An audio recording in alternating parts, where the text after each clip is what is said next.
Hey, what's up YouTube? We have a little bit of rim damage on our wheel here, and I want to show you a quick fix, because it's nice and small, on how to mask this a little bit. It's not going to fix it, but it's not going to make it as pronounced. As you can see here, it really sticks out.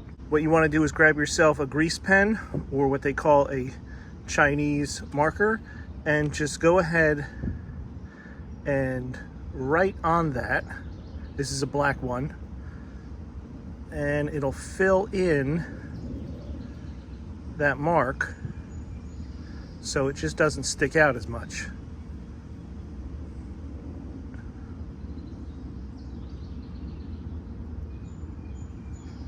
Now this will last for a while, but you may need to reapply some every once in a while. And that's it. So obviously it didn't fix the rim, but it doesn't stick out as much. And that's it. Thanks for watching. Catch you in the next one.